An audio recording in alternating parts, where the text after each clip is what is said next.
Well, hello and welcome in. Good morning. Welcome to the Steven Singer Studios. I'm Marc Farzetta. Welcome to the Farzy Show. Thanks for joining us for our second week. This is awesome. You know what's not awesome? The Super Bowl last night. I don't mind the Tom Brady. You know what? Let me just get this out of the way.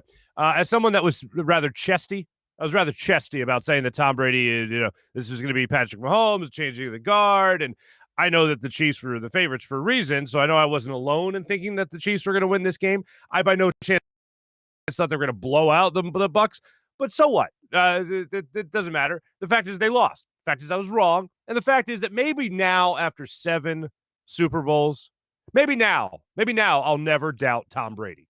Yeah, I'll start now. Right now I'll start that. But in all seriousness, that game was a dud, an absolute dud. It's never good when you see a team competing, quote unquote, competing for a Super Bowl championship or any type of championship in any sport, and they look like they are totally 100% in over their heads. And that's what it looked like for the Kansas City Chiefs yesterday. Despite as good as Patrick Mahomes is, as great as he is, and as great as he will be throughout the rest of his career, yesterday the Chiefs looked terrified to play football. And I give all the credit in the world to Tom Brady and the Buccaneers and everything they did to make sure that they took care of business against the Chiefs. Kudos to them. They played X's and O football, executed brilliantly. And on the defensive side of the ball, the guy's name that's not going to get brought up enough is a guy that used to be here in Philadelphia, actually, and not just at Temple University, but was also a defensive coordinator of the Philadelphia Eagles, Todd Bowles, who had a magnificent game plan, knowing that they were missing tackles on the offensive side of the ball for the Chiefs. He went after them play after play after play. And he said, you know what? We're going to make Patrick Mahomes be the only one that can beat us. We are going to attack him left and right all day long. We're going to throw him blitz packages that he hasn't seen from us before. He certainly didn't see from us in week 12. And Todd Bowles and that defense confused the hell out of Patrick Mahomes and made sure he was running for his life the entire game. It was really just masterful to watch that, to watch every ounce of it play out throughout that game. I was in awe. I was just dumbfounded in the way Patrick Mahomes and the Chiefs offense was trying to play football yesterday.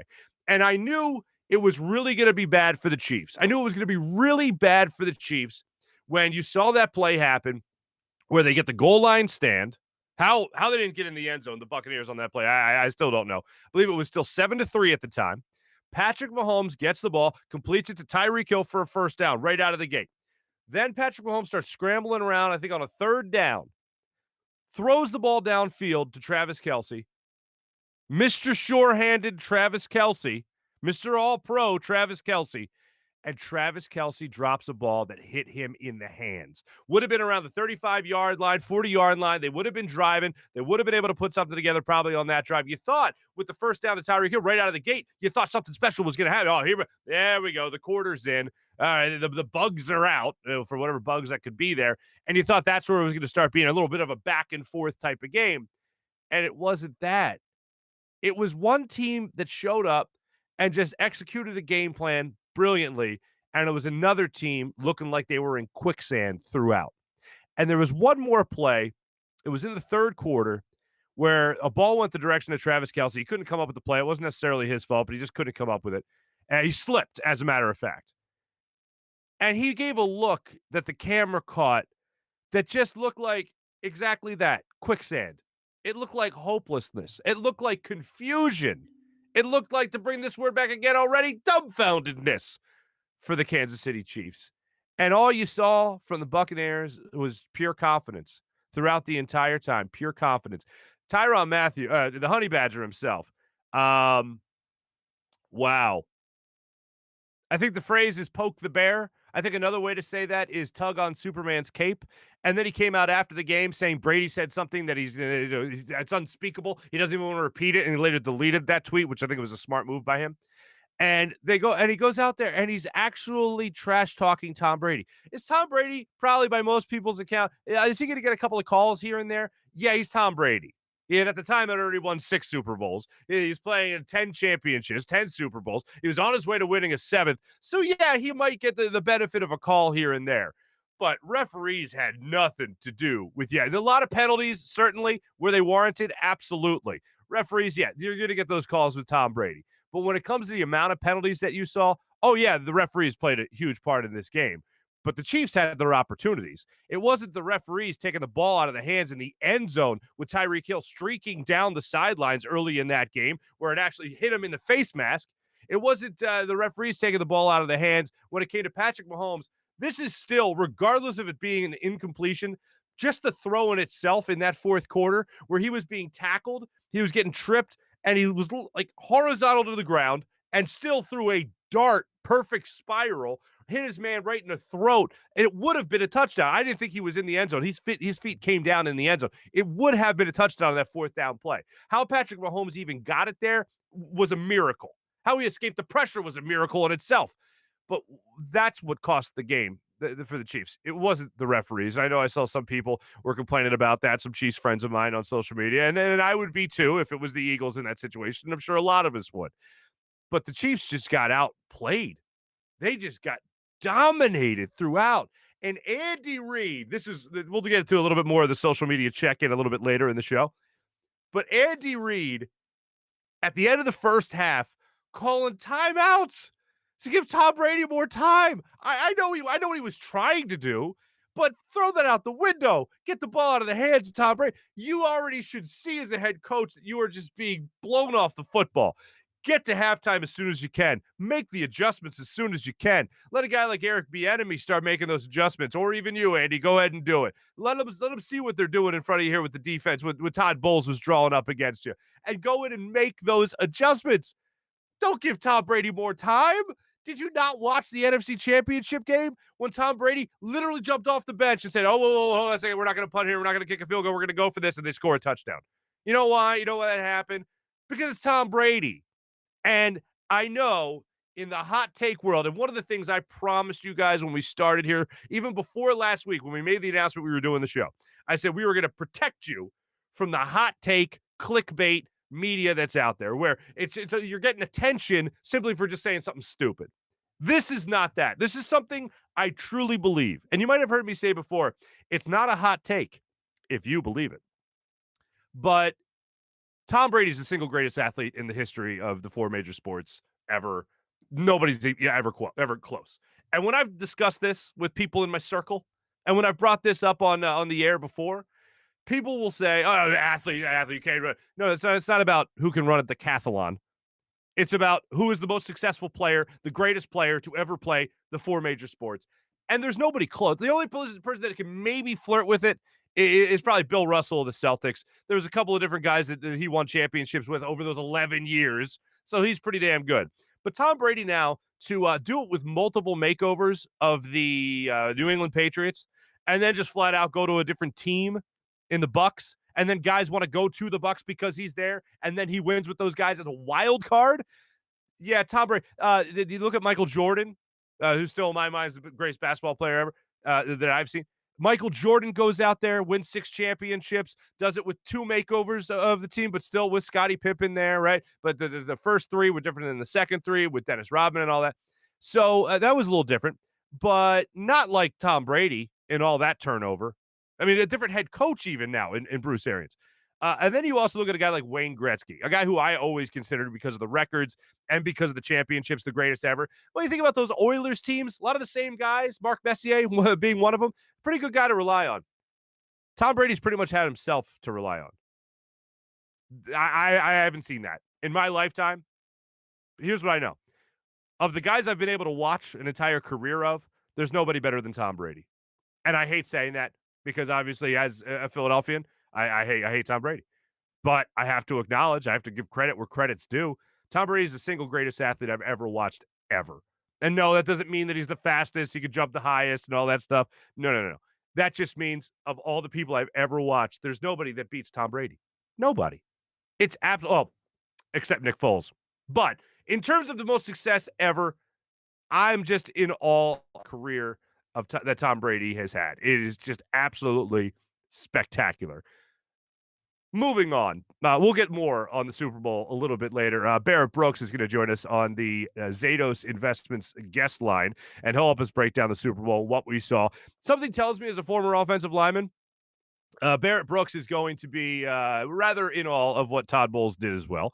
And he is going to be focused on what happened between the offensive and defensive line, the offensive line of the Kansas City Chiefs playing with backup. Stefan Wisniewski, by the way, how about him getting in there?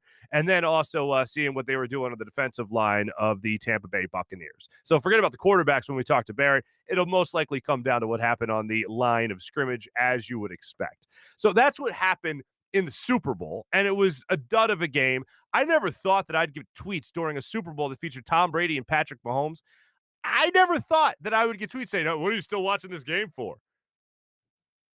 Why wouldn't I be watching the game? Here's the other thing.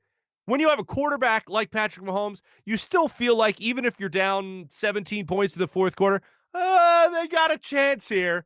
They have an opportunity here to win the Super Bowl. Still, they still have a chance to win the game. It didn't feel like it, though. You look at Patrick Mahomes throughout that game, he didn't look healthy, and he looked confused. And those two things, generally speaking, aren't a mixture for success, a recipe for success, that is.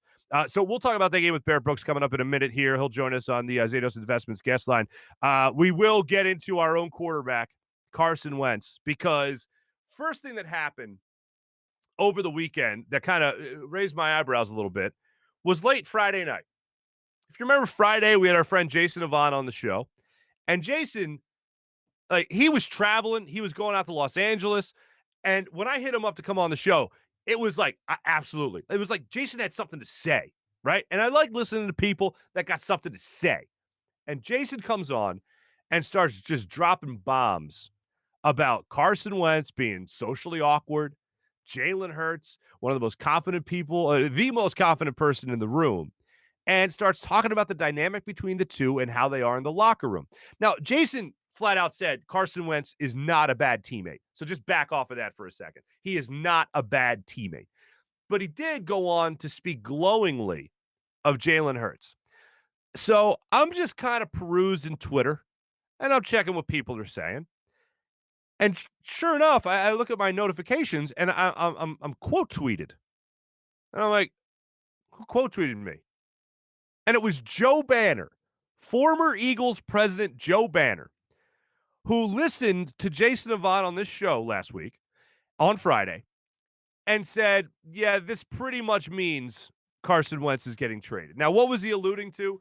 He was alluding to these comments Jason Avant made on this show last week. Listen to this. My impressions of Jalen Hurts is on this wise, Mark. Jalen Hurts has a natural feel for this game. You're going to get explosive plays. You're going to get a guy that's never going to, fold in the moment. That's just not his personality. He's the most confident person in the room. That's just his personality. He's not the loudest talker, but he's definitely the most confident person in the room. So his mistakes had to do with him not knowing the system. Let me give it to you again in case you missed the first part of that. My impressions of Jalen Hurts is on this wise, Mark. Jalen Hurts has a natural feel for this game. You're going to get explosive plays. You're going to get a guy that's never going to, fold in the moment. That's just not his personality. He's the most confident person in the room. That's just his personality. He's not the loudest talker, but he's definitely the most confident person in the room. So his mistakes had to do with him not knowing the system. I know some people will jump at that and say, oh, he doesn't know the system. Oh, he's getting into the season late and he doesn't know the system. Well, if you remember earlier in the year when they were talking about possibly benching Carson Wentz and putting Jalen Hurts in, he was Doug Peterson himself was asked about Jalen Hurts and saying, how much of the playbook does he know? And he goes, as much as you could expect of him. He knows enough to go in, which let me know right out of the gate, he didn't know enough. He didn't know the full thing. And with the training camp going the way it was and COVID and all that, if there was ever an excuse or a time to not be as pissed off about somebody not knowing the playbook, it would be a rookie this year taking over any offense, really. But he went out there and he made plays. So what Jason Avant's getting into there, it's great to be confident, but how good are you is obviously what matters the most. But when you're comparing it to somebody else like Carson, saying that Jalen Hurts is the most confident guy in the room And then in another breath, as Jason Devon also told us, that Carson Wentz can be socially awkward. That doesn't command a room. That's not necessarily something people want to get behind. If you're being you can't command a room. Meanwhile, Jalen Hurts is out there with all the swag in the world. You want to get behind that. But Joe Banner quoted that tweet, quoted that line from Jason Devon, and he told everyone, if you don't think Carson Wentz is getting traded after listening to this, you might want to re-examine. And when I saw that from Joe Banner, I went, yeah, Carson's done. And then on Saturday, the reports start to come out. I saw first our friend Natalie Eganoff come out with it as well, saying that the Bears are supposedly the number one team in pursuit of Carson Wentz. Then I also saw from Adam Schefter saying that Carson Wentz will be dealt within the coming days. So really the Matthew Stafford deal and the Los Angeles Rams deal and Detroit Lions deal and Jared Goff and picks and all that just kind of threw a monkey wrench in the entire offseason, well, now offseason after the Super Bowl, and really threw a whole monkey wrench in the entire quarterback market, which is fine because I don't think there's any coming back from this. I went on a whole big rant on Friday talking about how they just need to break up. Like, it seems like they're just in some kind of toxic, crazy relationship. And the only way to help one another is for the Eagles and Carson Wentz to say, you know what? I'm sorry. This is crazy. What are we doing? What are we doing? It's over. Why are we? Good luck to you. I wish you nothing but happiness. All right. See you around. That's what needs to happen. And after Shefty puts it out, and then our friend Natalie Eganoff puts out the story that Tyree Cohen could be coming to Philly. A first-round pick could be coming to Philly. And then Nicky Six. Nick Foles would be returning to Philadelphia. This is what happened over the weekend. It wasn't just a Super Bowl for everyone across the globe. Right here in Philadelphia, stories were flying around about our once franchise quarterback. Now a man that I thought, no, I can't trade him. That's because of the money. They're not going to trade Carson Wentz. It's the money. Well, as I said to you on Friday, where there's a will, there's a way. Even with the salary cap. And for all the things you could talk about with Howie Roseman and drafting and all that, the man has been a wizard when it comes to the salary cap. Even this year, he's going to get a big break when it comes to the $10 million more of salary cap space that they're going to get because the league didn't anticipate properly how much more they were going to get in salary cap space. But it turns out it's going to go from 175 to 185, $10 million more of space. Howie's probably looking at that going, I can work with that. Now, one more thing on Howie Roseman was another report that came out from Rob Motti of the AP. And Rob said that, speaking to a former player, with Doug being out, even if Carson is out, that the problem would still be problem, and he used all caps to spell out problem. The problem, after Doug and Carson leave, would still be in Philadelphia. I don't think you got to be a scientist. I don't think you got to be a psychologist to realize that the problem is that they're alluding to would be that of Howie Roseman. But one credit you can give Howie is salary cap, contracts, all that stuff. Even the one compliment Chip Kelly was willing to give Howie Roseman was the fact that he was a good salary cap guy. So take that for what it's worth. But when it comes to this situation right now, without good drafting, I don't see them building anything worth being competitive in the near future. And I think everyone is on board with the idea that, yeah, the problem still would be here. And the problem still is Howie Roseman. I don't think they're alluding to Jeffrey Lurie. Jeffrey Lurie is at least willing to spend money. The problem, I think, still is the guy that Jeffrey Lurie is trusting more than anybody, and that's Howie Roseman. We're going to get to our friend Barrett Brooks, who's going to break down not just the Super Bowl, but also this situation. From what I understand, Barrett has a much different feel for this whole deal going on right now with Carson Wentz, whether he stays or goes. I'm still 100% now, as of Friday, reading Joe Banner's tweet, then reading from Adam Schefter, and then also reading that it's as specific as what Natalie got. Natalie has broken a couple of stories with the Eagles over the last year or so, and she's just been crushing as far as that goes. So this story that we're going to get into with Barrett has to do also with who the Eagles could be bringing back as well. But right now, I do want to tell you, man, my friend Steven Singer, if you missed the show on Friday, Steven was just offering everything. Everything. Valentine's Day, fellas, next week. It's going to move on it. Steven Singer, IHateStevenSinger.com. Gold dip roses, jewelry, diamonds, everything at Steven Singer. We mentioned that you could go to the IHateStevenSinger.com appointment scheduler. You go in there because they're adhering to all CDC guidelines. You're going to make an appointment for yourself, and you walk into the store. They got the plexiglass set up. They got masks, everything, the whole thing. They open the door for you. They did a great job with it. I was there a couple of weeks ago. Get my wife a present, and it's just they're doing everything properly. But if you don't want to go in, if you don't feel comfortable yet, you do you. But Steven Singer says at IHateStevenSinger.com, you can also order your gold dip rose, as well as a whole bunch of other stuff that they got there for beautiful diamonds, beautiful jewelry, and they got real jewelry experts to walk you through it every step of the way. Do what I do. Trust my friend at IHateStevenSinger.com. He likes to consider himself like Walmart and Tiffany's. If they had a baby, that would be Steven Singer Jewelers. You're guaranteed the best value at the lowest price. He doesn't mess around with sales or discounts. That's why I don't even have a promo code for you. All right? You're already getting the perfect price. So you could shop knowing that you're getting taken care of. Like I said, Valentine's Day next week. Don't miss out. Go to IHateStevenSinger.com to avoid shipping delays.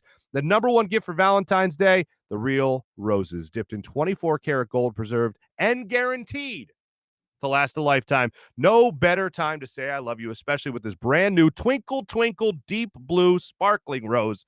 It's gorgeous. He showed it to us last week. It's the color of the night sky just as the sun goes down. Go now to IHateStevenSinger.com. Get free shipping. IHateStevenSinger.com, starting at just $59. All right, let's jump on the Zados investment guest line and talk to my good friend, Mr. Barrett Brooks.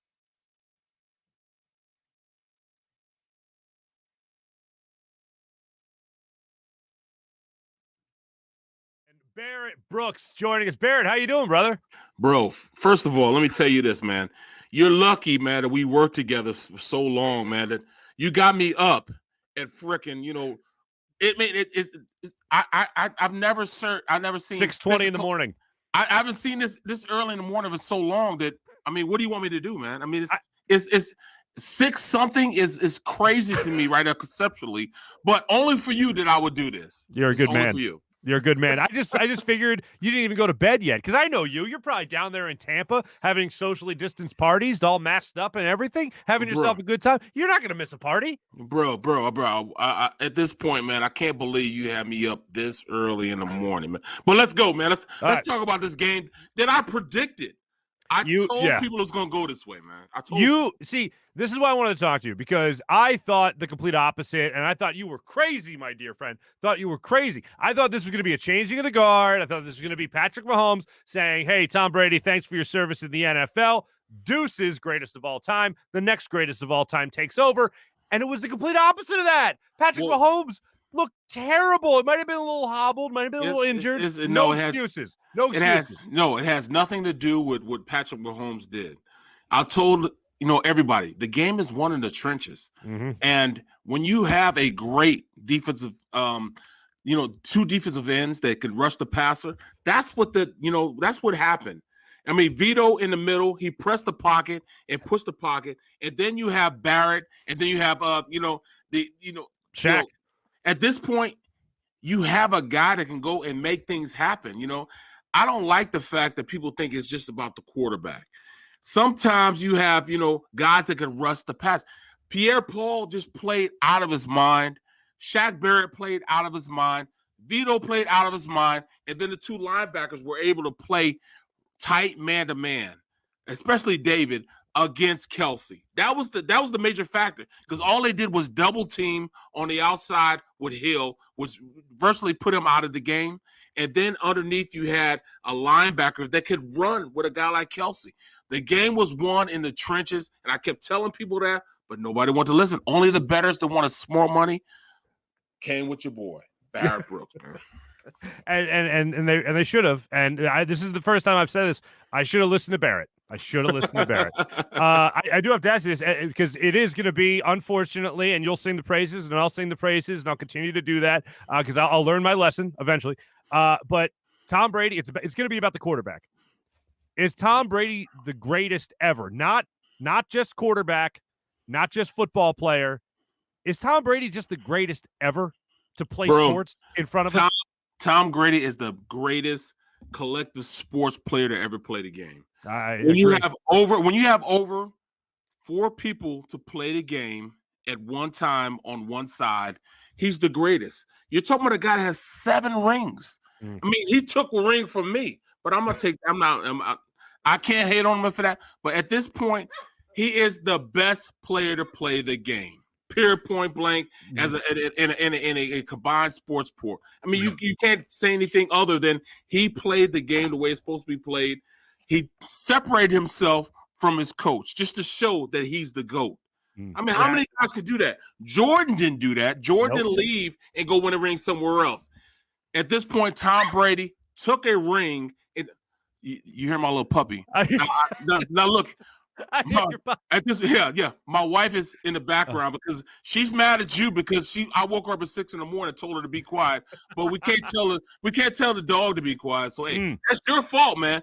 You're the one that got me up this early in the morning. I'm a wrecking ball. What can I say? I just come through the house like a wrecking ball, my friend. Just everybody's up.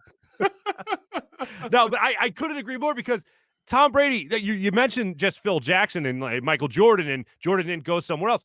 Tom Brady, even though he's with the Patriots, even though it was just the Patriots, there was like 7 different versions of the Patriots while Tom Brady was there. The constant was Tom Brady and obviously Bill Belichick. Now Tom Brady goes and plays for Bruce Arians down in Tampa with the Buccaneers. And all of a sudden, they win a Super Bowl. So 7 Super Bowls, as you mentioned, 7 championships. You mentioned guys like Brady. You think of guys like Gretzky in the NHL. You think about Wilt Chamberlain in the NBA. The great one. And what they call him?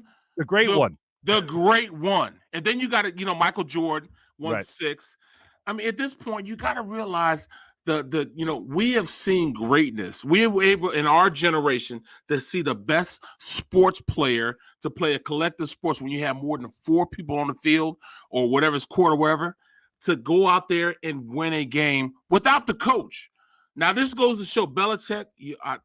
I'll give it to you. You're the greatest as far as a coach, but he got under your fold and left and went somewhere else and won a Super Bowl with a bunch of guys he just met.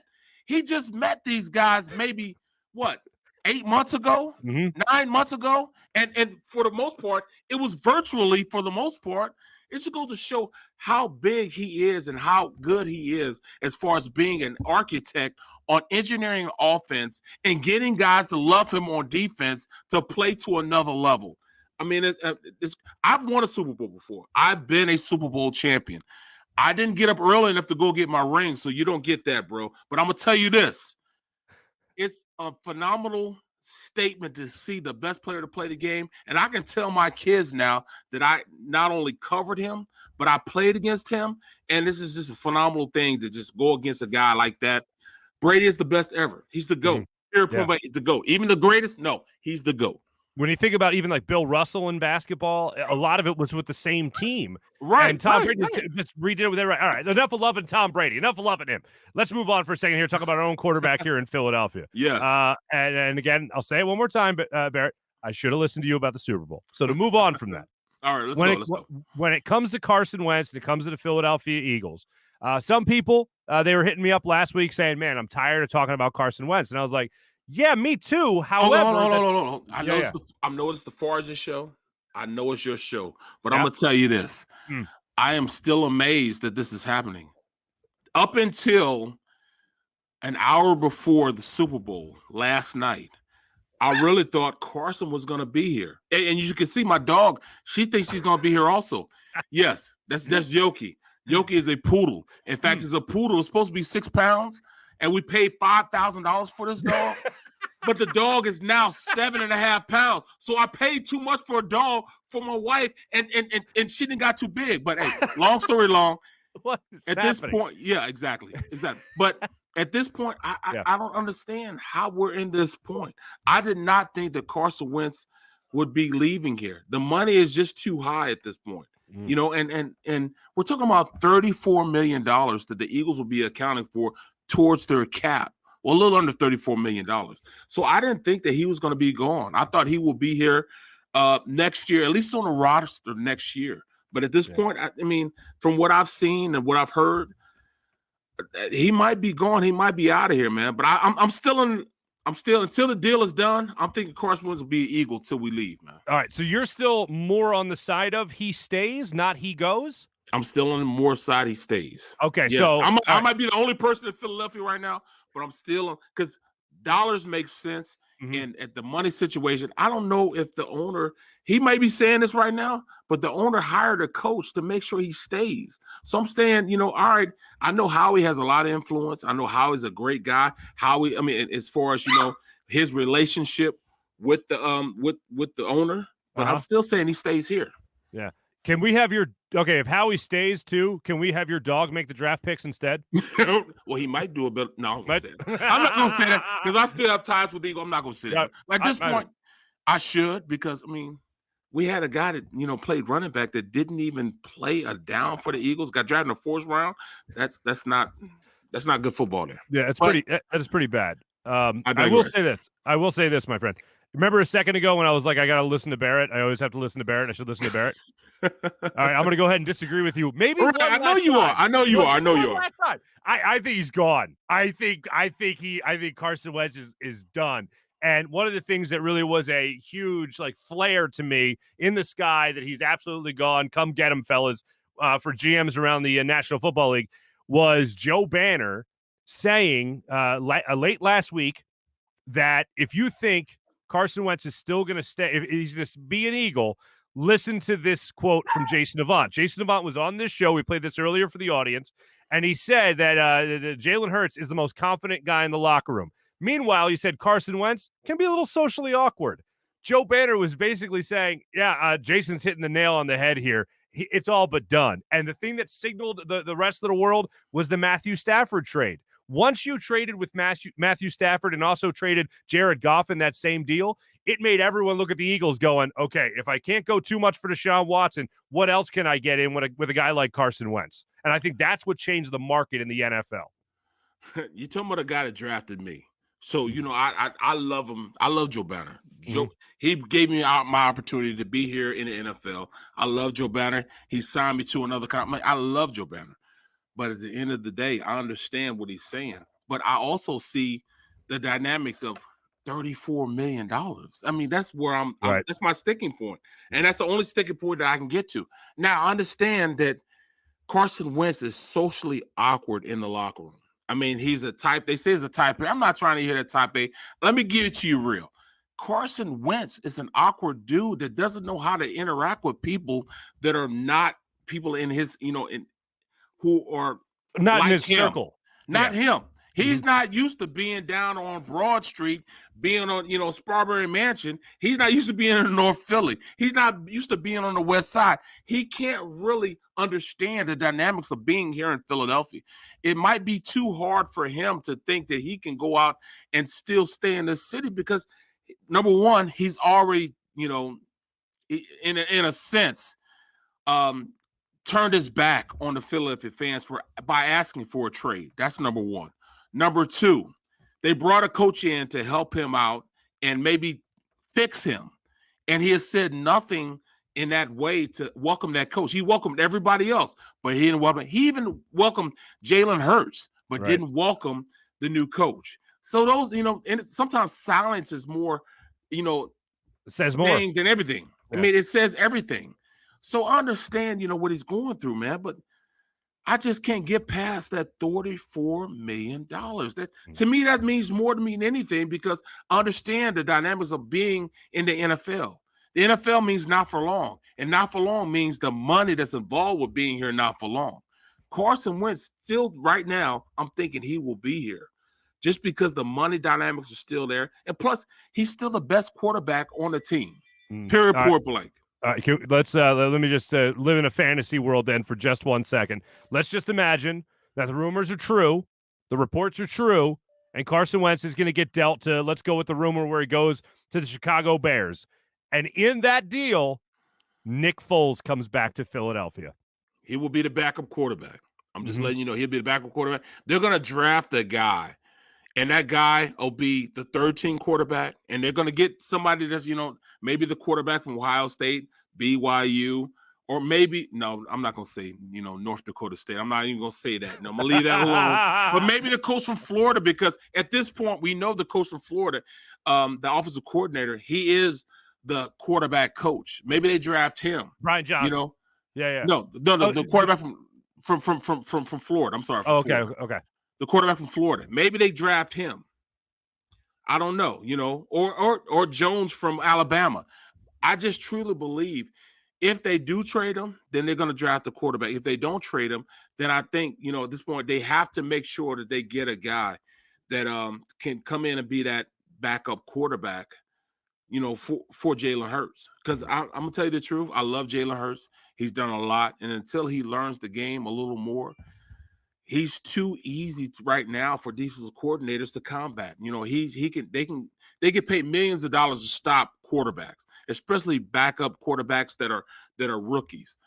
I mean, they picked how to make him almost a non-factor in the game early. So I don't think that at this point he's ready to be a starting quarterback in the league.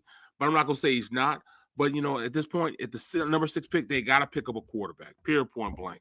All right. And Jones, and I forget the quarterback from Florida. Oh my goodness. I'm blanking as well. I thought you were talking about the quarterback coach that the Eagles just hired.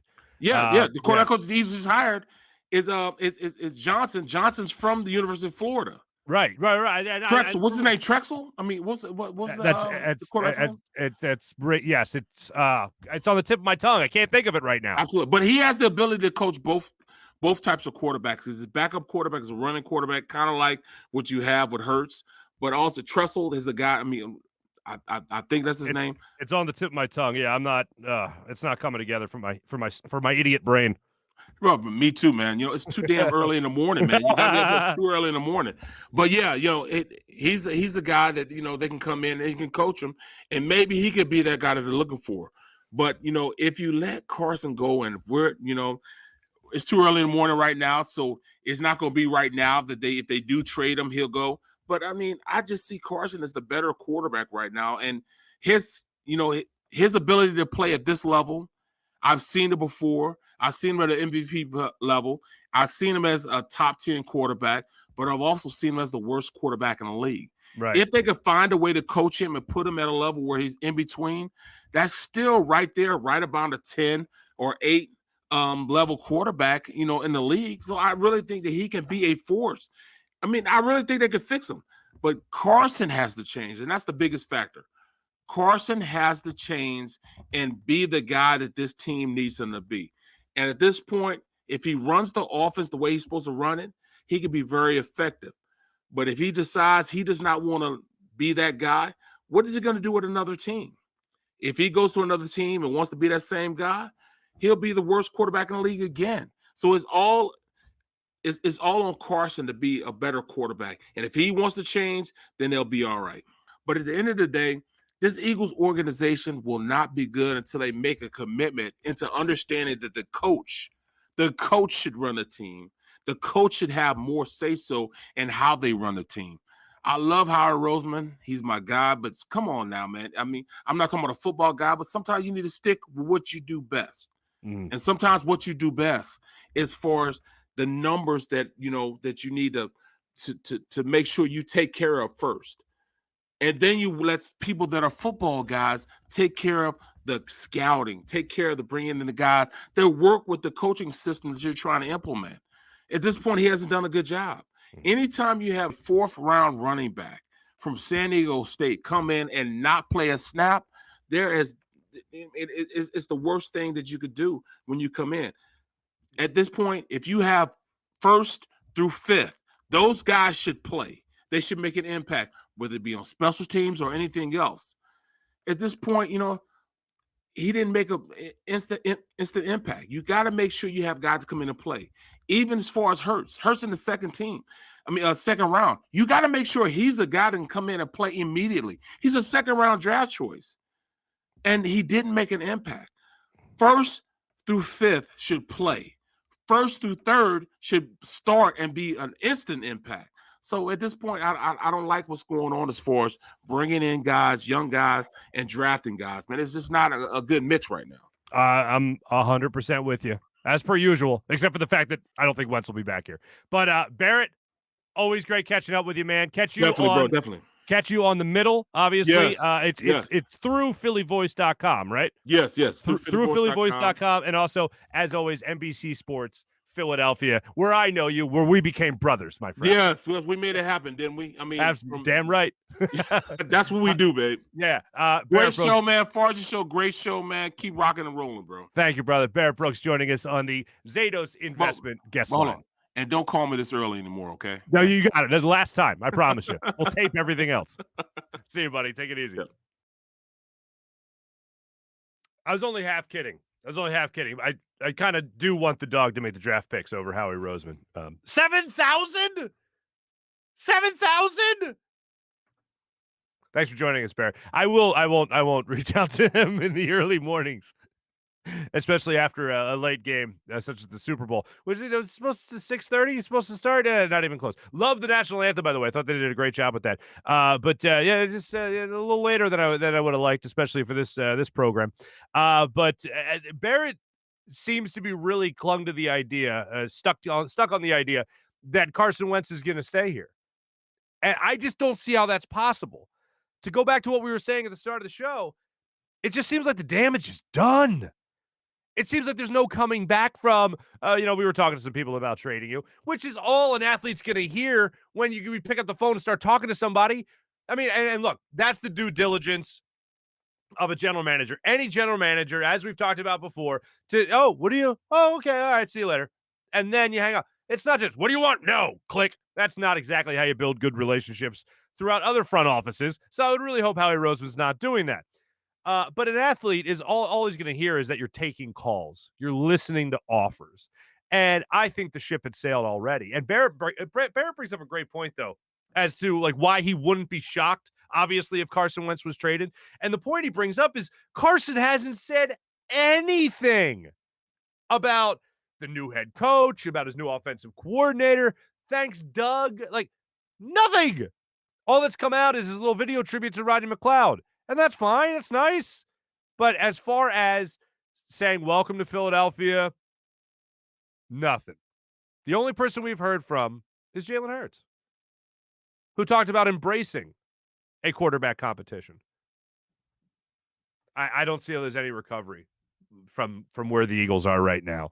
And when Adam Schefter says in the coming days, Carson Wentz will be traded, I fully expect Carson Wentz to be traded in the coming days. And when names start to leak out as to who's going to be involved in that trade, Nick Foles being one of them, how the Eagles are going to get a first-round pick in return is just, it's crazy to me. It makes me think for a second that if another team is willing to give you a first-round pick, it almost says, you guys didn't know what you were doing with them, but we know we'll get return on this investment for a number one pick.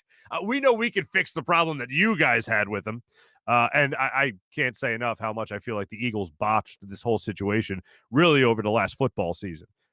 From taking Carson Wentz out and putting Hurts in and not letting Carson have an opportunity to bounce back and see how he would respond, to not doing it earlier in the year, to seeing how Carson would respond to being benched, quote unquote.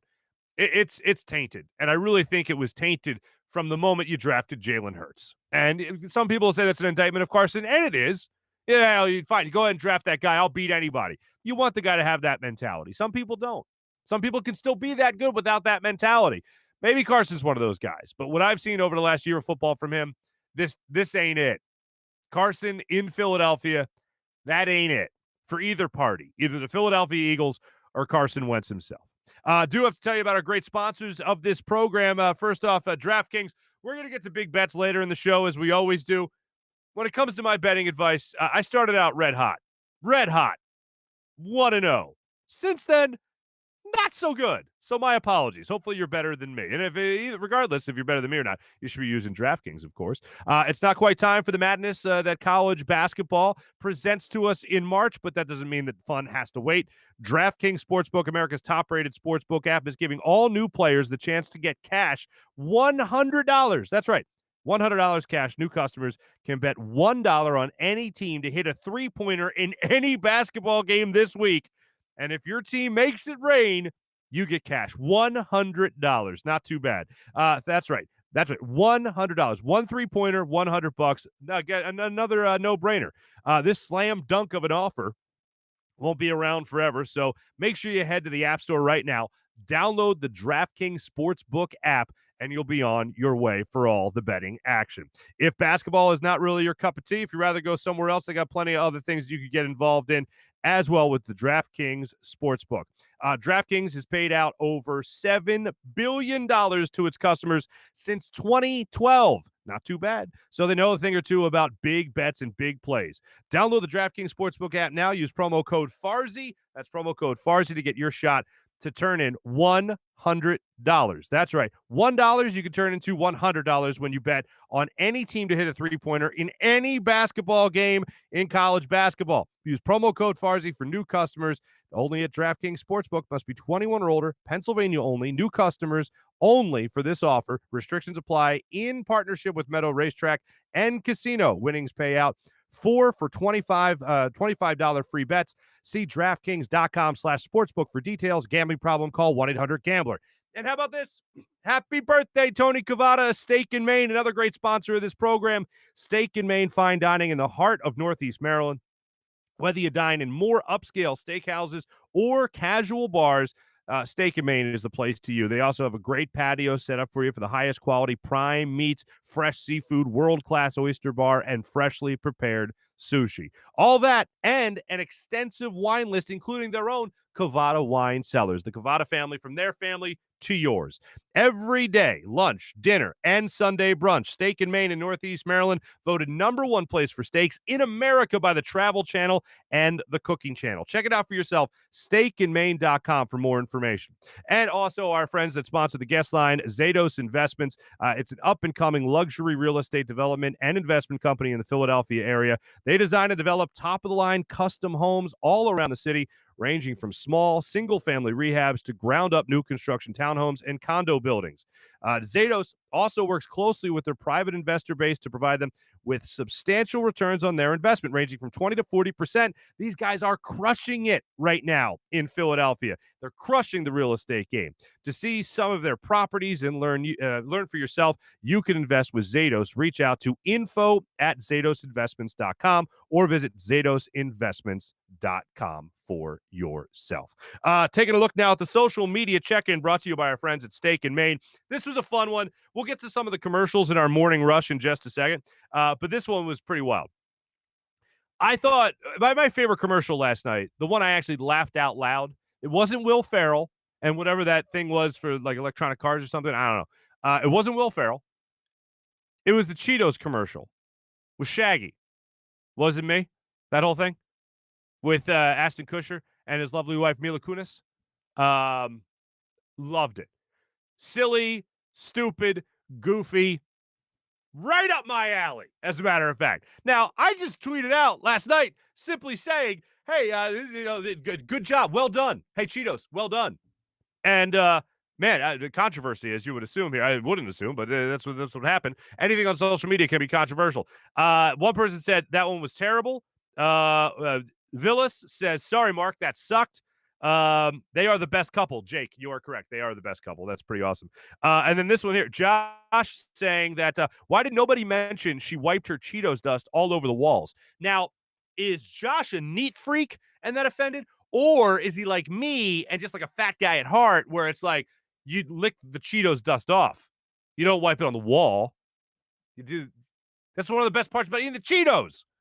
And also Ashton Kutcher trying to sing, it wasn't me. I saw it on the counter. Wasn't me. In the shower. Wasn't me. In the closet. Wasn't me. I thought it was a great commercial. I thought it was one of the best of the night. The other one that was really great also was Four Seasons, and we'll get to a little bit more of the commercial stuff a little bit later. Colin hit me up last night saying it was fantastic. And Slacker, like the name, Slacker hit me up saying best commercial of the night.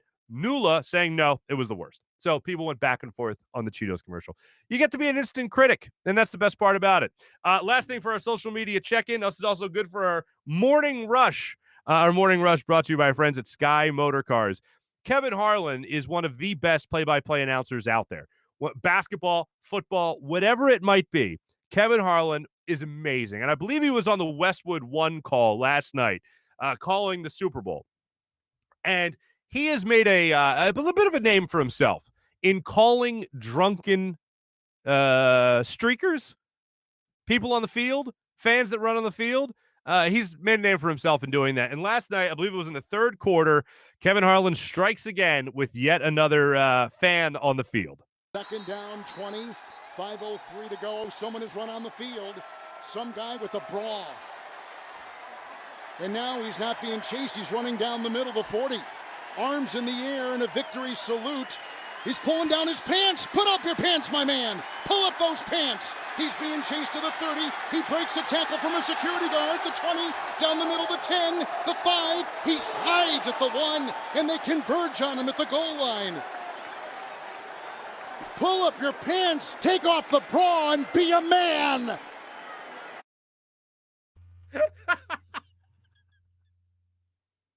Kevin Harlan does not get enough love, people. Why don't we love this man more? He's fantastic. And also, the people that put that out on the Instagram that I saw, they did a great job with it as well, because they actually took the fans in the stands. They took that camera, or the camera phone, whatever, and they just captured it magnificently and put the call to it. So thank you for doing that for both as this show tries to be with both a podcast audience and a visual audience as well. You know, I try to be as audio friendly as possible, so it applies no matter what.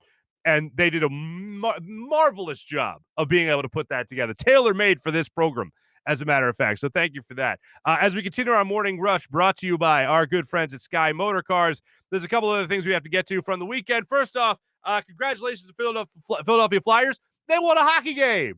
And yes, of course, they didn't play the Bruins. Bruins, they take it to them. The Capitals, the Flyers had some luck this time around with a 7-4 victory. It was good to see that happen earlier yesterday. Scott Lawton with the hat trick, so that's great. Coots back in the lineup, 2 goals and an assist for him. Carter Hart came up with 33 saves. That was great. They stay in Washington. They're back Tuesday night, I believe, for a 6 o'clock puck drop, so you can check that out. Sixers, all right, they won. They beat the Nets with James Harden, but no Kyrie, no Kevin Durant. Ben Simmons played pissed off. One thing that I didn't really hear brought up enough was that Ben Simmons played that game, no question in my mind, really pissed off and really looking at James Harden like he was the red cape and Ben Simmons was the bull. Like he was going after him, especially when they finally made the adjustment. And I don't know what took so long for Doc Rivers to do this. It was the first time where I was thinking, Doc, are we going to change this up a little bit? And they finally did. They put Ben Simmons on James Harden, and they took care of business after that. Ben Simmons rather shut him down. Sixers go on a 14-0 run at that point, and they took care of the game. And from at that point on, it was all Sixers. Joel Embiid with a great game. Another, 33 points, excuse me. Ben Simmons, like I said, played pissed off, and Harden was the only net that was really of note. No Kevin Durant, who's the second leading scorer in the NBA right now. No Kyrie Irving. And the whole thing that took place over the weekend with Kevin Durant was just insane. And I was reading the statement made by Sham Charania of The Athletic, where he said in the NBA statement that Kevin Durant came in contact with somebody that had COVID, and they were waiting for that test result, or somebody allegedly had COVID. The test result came back for that person, not Kevin Durant, for that person, inconclusive. So they decided to hold him out. But then they let him play in the first quarter, and then they pull him out of the game for good in the third quarter. And they said it was because of an abundance of caution that they pulled him out in the third quarter. Well, where was the abundance of caution when you let him play in the first quarter? Because there was no explanation for why they allowed him to play anyway, at least in the statement made by the NBA. And that was later released from The Athletic. It doesn't make it stupid. And Kevin Durant took to his actual Twitter account, not his burner account, after the game, and he said, NBA fans aren't stupid at NBA. We all get what you're doing. I don't know why the NBA. I don't know how the NBA would find a reason or why they would want to have Kevin Durant out of a game. I don't know. It just seems stupid. But the way they handled it was stupid. Then Kevin Durant obviously didn't play against the Sixers. Neither did Kyrie Irving. Not COVID related. He has, I think, an index finger injury. And Kevin Durant. This is now the second time of 2 times. Second time in a row that he did not play against the Sixers due to COVID contact tracing. So there you go. Super Bowl commercials we touched on for a second, and they were great. I thought they were great for the most part. The Cheetos one is the one that stole the show. 4 Seasons was absolutely fantastic. The flat Matthew McConaughey for Doritos, I was disappointed. Doritos has done a great job. They have a long history of just having great Super Bowl ads.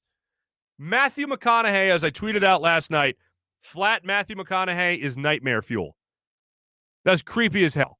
I could go the rest of my life and never see that again and live to be a happy man. So thank you for that. On a somber note, I'll close out our morning rush on a somber note.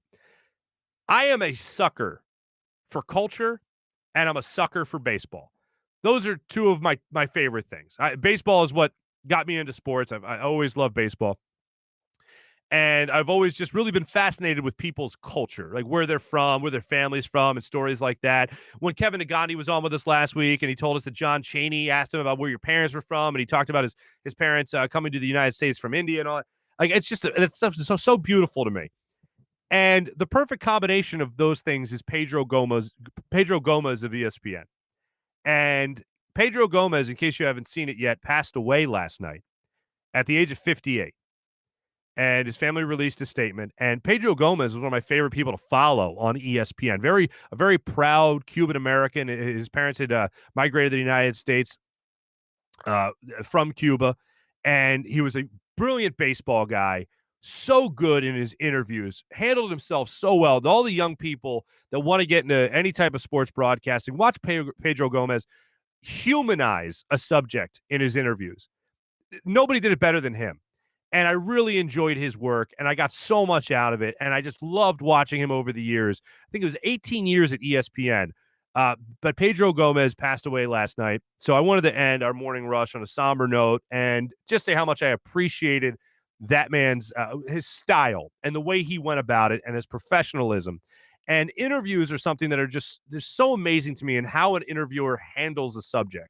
And I think he did a phenomenal job with that, whether that was Barry Bonds when he was covering that home run chase over the years in San Francisco, or whether that be with somebody like Jose Fernandez, who also left us far too early.